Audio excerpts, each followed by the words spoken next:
29 जुलै वार बुधवार रोजी आहे गुरुपौर्णिमा. गुरुपौर्णिमा हा दिवस आपल्या स्वामी भक्तांसाठी दिवाळीपेक्षाही मोठा आहे.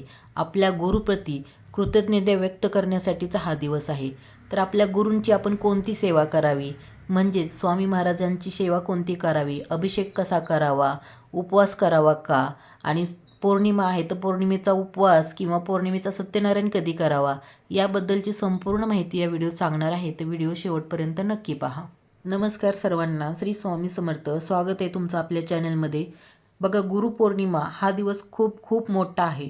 आपल्या गुरुप्रती आपली भक्ती किंवा कृतज्ञता व्यक्त करण्यासाठीचा हा दिवस आहे. तर आपण गुरूंना काय देऊ शकतो? आता स्वामी महाराजांकडे तर सर्व गोष्टी आहेतच. आपण काय देणार? आपण लाखाची म्हणजे एक गोष्ट जरी दिली तर तीही स्वामींना फिकीच आहे, कारण सर्व गोष्टी स्वामींनीच घडवलेल्या आहेत. आपण काय देऊ शकतो? तर आपण फक्त त्यांना भक्ती देऊ शकतो, फक्त त्यांची सेवा करू शकतो. तर आपण कोणती सेवा करावी? बघा, गुरुपौर्णिमा हा दिवस खूप खूप मोठा आहे. या दिवशी आपल्याकडून सेवा पण व्यवस्थित झाल्या पाहिजेत आणि सेवा करण्या अगोदर आपल्याला अभिषेक करायचा आहे. रेग्युलर आपण रोज कसा अभिषेक करतो, श्री स्वामी समर्थ हा मंत्र पठण करत अभिषेक करत असतो. पण गुरुपौर्णिमेच्या दिवशी आपल्याला अभिषेक करताना सेवा करायच्या आहेत.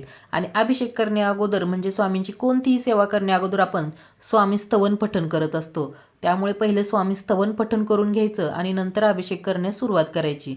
आता अभिषेक करताना आपण पंचामृताने अभिषेक करू शकता, मधानी, दही, दूध, साखर अशा विविध प्रकारच्या गोष्टींनी आपण अभिषेक करू शकता आणि पाण्यानेही करू शकता. मग या सर्व गोष्टी तुम्ही अगोदर अभिषेक करून घेऊ शकता आणि नंतर तुम्ही जल अभिषेक म्हणजेच पाण्याने अभिषेक करत सेवा करू शकता.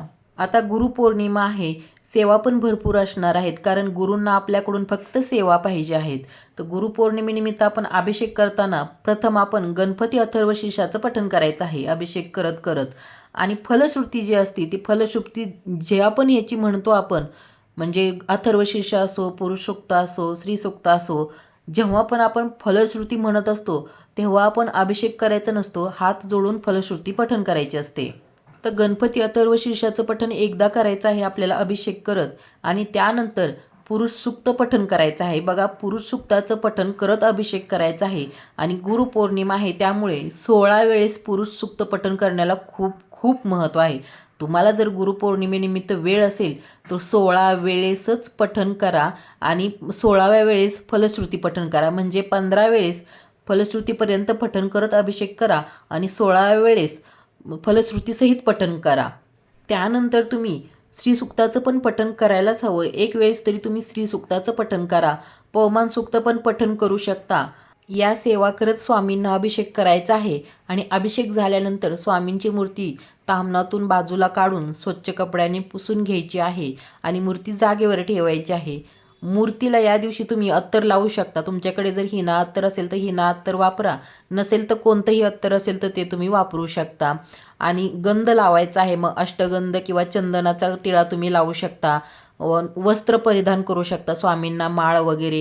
हे बघा, जेवढं आपण या दिवशी करू शकतो तेवढं तर आपण करणारच आहोत, पण त्याही पलीकडे आपल्या मनातून भक्ती हवी आहे. आपण कितीही फुलं अर्पण केली किंवा डेकोरेशन केलं याला महत्त्व नाही आहे. आपण जेवढी मनातून भक्तिभावाने सेवा करत आहोत ते महत्त्वाचं आहे. मनापासून श्रद्धेने केलेली भक्ती स्वामींपर्यंत पोहोचते. मग तिथं आपण फक्त एक जपमाळ जरी केली तरी ती स्वामींना प्रिय आहे. दिखावा स्वामींना प्रिय नाही आहे. आपण कितीही दिखावा केला तरी स्वामींना समजणारच आहे की हा दिखावा करत आहे, मनातून भक्ती काहीच नाही आहे. त्यामुळे मनापासून श्रद्धेने भक्तीने सेवा करा. यानंतर आपल्याला आरती करून घ्यायची आहे. गणपतीची आरती करायची आहे, नंतर स्वामींची आरती करायची आहे. अजून तुम्ही इतरही आरत्या करू शकता किंवा स्वामींच्याही 2-3 आरती तुम्ही करू शकता. आरती झाल्यानंतर स्वामींना नैवेद्य दाखवा. नैवेद्य काय दाखवायचा तर तुम्ही काहीही दाखवू शकता. जर तुमचा उपवास असेल तर उपवासाचे पदार्थ दाखवा. आणि मग नाही तर दूध, साखर किंवा नुसती खडी साखर तुम्ही स्वामींसमोर ठेवू शकता. खडी साखर दाखवू शकता. संध्याकाळी तुम्ही वरण भात, घेवड्याची भाजी किंवा कोणतीही भाजी, चपाती असा नैवेद्य दाखवा. किंवा तुम्ही जे स्वयंपाकात बनवणार आहात किंवा जर तुम्हाला शक्य असेल तर स्वामींच्या आवडीचे पदार्थ तुम्ही बनवू शकता. जसं की बेसन लाडू आहे, घेवड्याची भाजी आहे, पुरणपोळी आहे. पण एवढा वेळ जर नसेल तर जो तुम्ही पदार्थ बनवणार आहात तो तुम्ही नैवेद्य म्हणून दाखवू शकता. आणि गुरुपौर्णिमा आहे तर तुम्ही बाहेर गेलात किंवा मंदिरात गेलात तर तिथं तुम्ही दान करू शकता. मग तुम्ही बेसनचे लाडू वाटू शकता किंवा पेढ्याचं दान करू शकता किंवा केळी ही पिवळ्या कलरचीच असते तर केळीचं दानसुद्धा तुम्ही करू शकता. आता गुरुपौर्णिमेनिमित्त भरपूर स्वामी भक्ताचे पारायण चालू आहेत. म्हणजे कुणी 21 दिवसाचं करत आहे, कुणी 11 दिवसाचं करत आहे, कुणी 7 दिवसाचं करत आहे, कोणी 3 दिवसाचं केलं असेल. जसं की संकल्पयुक्त ज्यांना शक्य असेल तसं केलं असेल तर त्याचं उद्यापन हे गुरुपौर्णिमेच्या दिवशी होणार आहे. तर उद्यापन कसं करायचं आहे, तर रेग्युलर आपण जो 1 ते 21 अध्याय पठण करणार आहोत आणि जो आपण नैवेद्य दाखवणार आहोत तोच नैवेद्य दाखवायचा आहे. आणि उद्यापन असं वेगळं काहीही नसतं. आपण फक्त आरती वगैरे तर करणारच आहोत, नैवेद्य दाखवणार आहोत आणि अशा प्रकारेच आपल्याला उद्यापन करायचं आहे. आणि कोणाला काहीच सेवा करणं शक्य झालं नसेल, आता एकही दिवस सेवा झाली नसेल, तर गुरुपौर्णिमेच्या दिवशी तुम्ही 1 ते 21 अध्याय स्वामी चरित्र सारामृताचं पठण करू शकता. म्हणजे एक पाठ तरी या दिवशी अवश्य करावा. आता ज्यांचे पारायण चालू आहेत ते तर पाठ करणारच आहेत, पण ज्यांनी काहीच करणं शक्य झालं नाही आजपर्यंत त्यांनी गुरुपौर्णिमेच्या दिवशी 1 ते 21 अध्याय स्वामी चरित्र सारामृताचा एक पाठ करावा आणि तारक मंत्र पठण करावा, स्वामी जप करावा. जेवढी शक्य असेल तेवढी सेवा करा. बघा, गुरुपौर्णिमेनिमित्त आपण गुरूंना काहीतरी देणं आहे आणि ते देणं म्हणजे आपण काय देऊ शकतो, तर आपल्याला काही लाख मोलाची गोष्ट नाही द्यायची, फक्त वेळ द्यायचा आहे. म्हणजेच आपल्याला सेवा करायची आहे. आता पौर्णिमेचा उपवास जर तुम्ही करत असाल तर तो कधी सोडायचा, तर तुम्ही नेहमी जसा सोडता म्हणजे त्याच दिवशी संध्याकाळी सोडत असाल तर पौर्णिमेच्या दिवशी संध्याकाळी सोडायचा, नसेल तर दुसऱ्या दिवशी सकाळी सोडायचा. जसा तुम्ही नेहमी करता तसाच उपवास करायचा आहे. आणि आपण पौर्णिमेचं सत्यनारायण करत आहोत.